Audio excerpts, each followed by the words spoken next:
मध्य प्रदेश की सियासी महाभारत में चीरहरण का अध्याय खुल चुका है।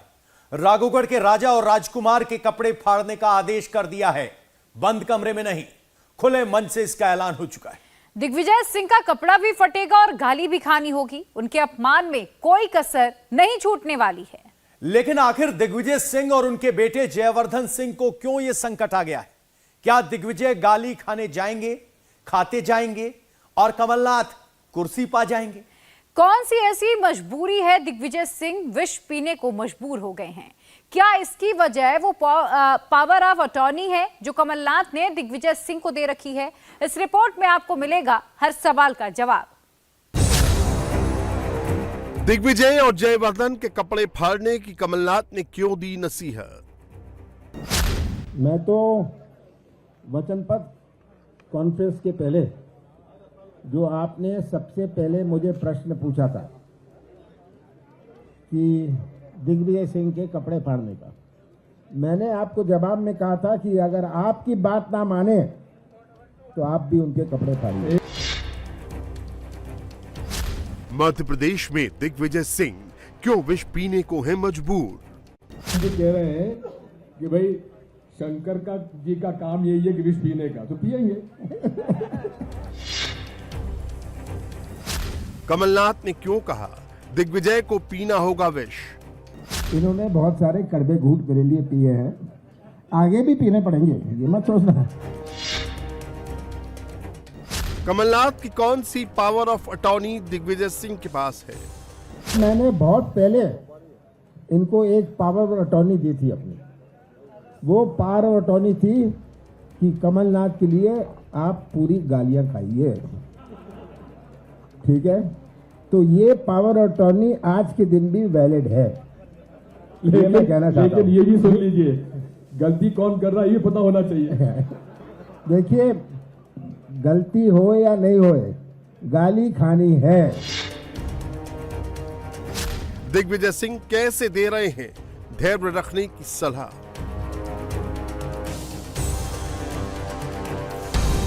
एक 144 कैंडिडेट्स वाली लिस्ट ने एमपी कांग्रेस में कपड़ा फाड़ पॉलिटिक्स की शुरुआत कर दी है। लेकिन इससे भी बड़ी बात यह है कि कपड़ा फाड़ लड़ाई सीधा कमलनाथ और दिग्विजय सिंह के बीच छिड़ गई है। कमलनाथ और दिग्विजय की तकरार बंद कमरे तक सीमित नहीं है, बल्कि सार्वजनिक मंचों पर खुलकर सामने आ रही है। आप जाके दिग्विजय सिंह और जयवर्धन के कपड़े फाड़िए। आप जाके दिग्विजय सिंह और जयवर्धन के कपड़े फाड़िए। एमपी में कपड़ा फाड़ सियासत तेज होती जा रही है। दिग्विजय सिंह कह रहे हैं कि शंकर का काम है विष पीने का, मैं पी रहा हूं। कमलनाथ का जवाब है दिग्विजय सिंह आगे भी विष पीते रहेंगे। टिकट बंटवारे पर अपनी तरफ उठी उंगलियों के जवाब में दिग्विजय का कहना है कि फॉर्म ए और बी पर पीसीसी चीफ के साइन है, लेकिन कमलनाथ दिग्विजय और जयवर्धन के कपड़े फाड़ने की बात कर रहे हैं। दिग्विजय ने सीधा निशाना कमलनाथ पर साधा है, पूछा है कि कपड़े किसके फटने चाहिए।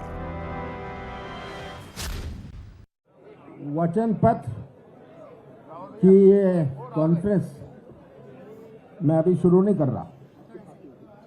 मैं तो वचन पत्र कॉन्फ्रेंस के पहले जो आपने सबसे पहले मुझे प्रश्न पूछा था कि दिग्विजय सिंह के कपड़े फाड़ने का, मैंने आपको जवाब में कहा था कि अगर आपकी बात ना माने तो आप भी उनके कपड़े फाड़िए। एक मिनट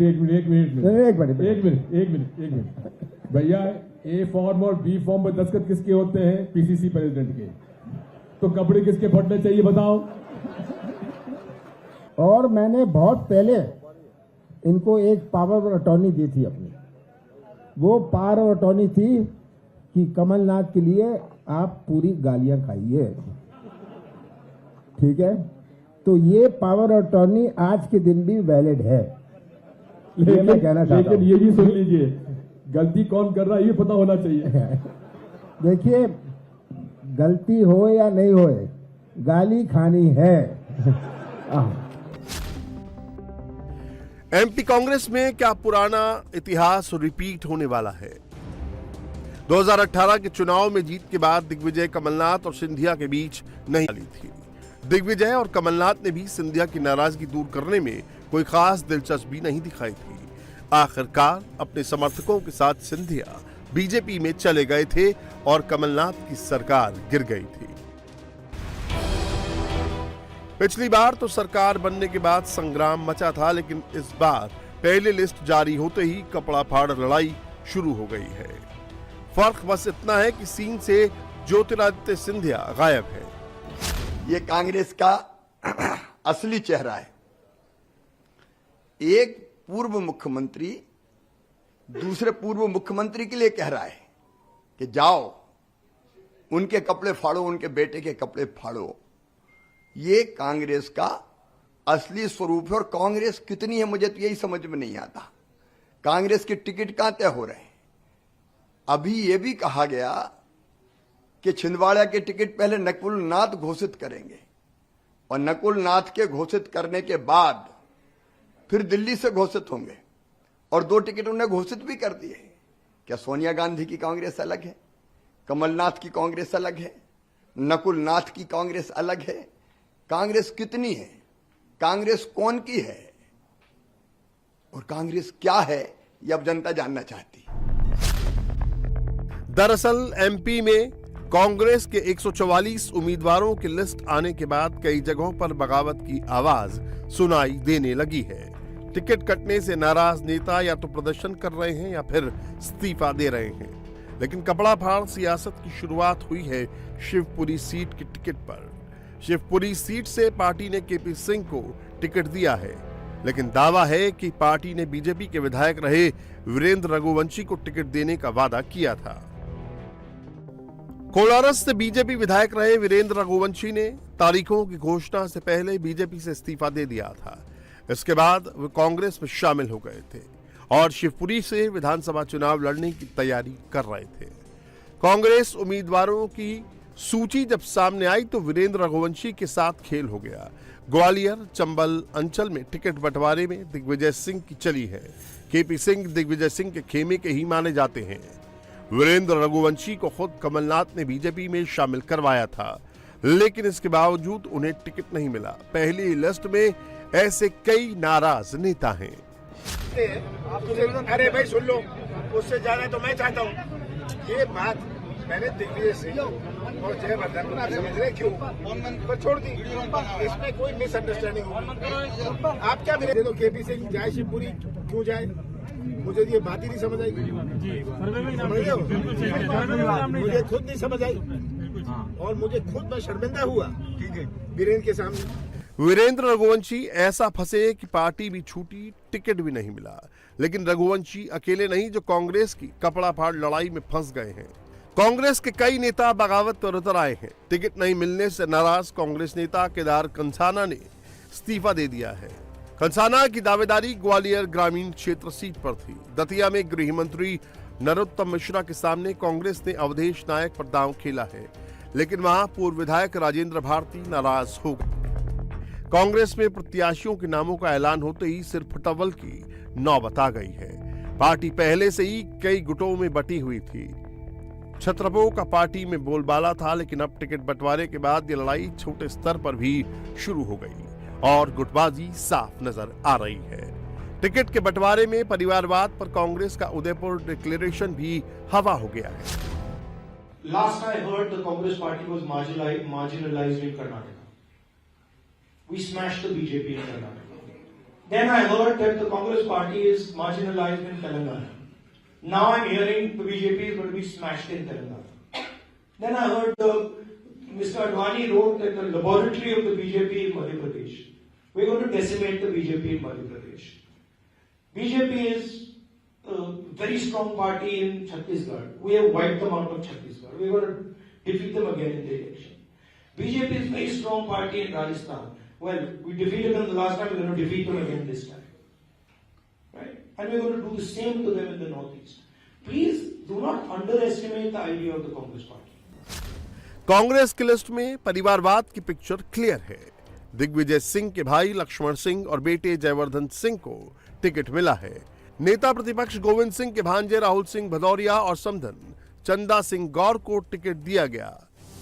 कांतिलाल भूरिया के बेटे विक्रांत भूरिया और अरुण यादव के भाई सचिन यादव को भी टिकट मिला है।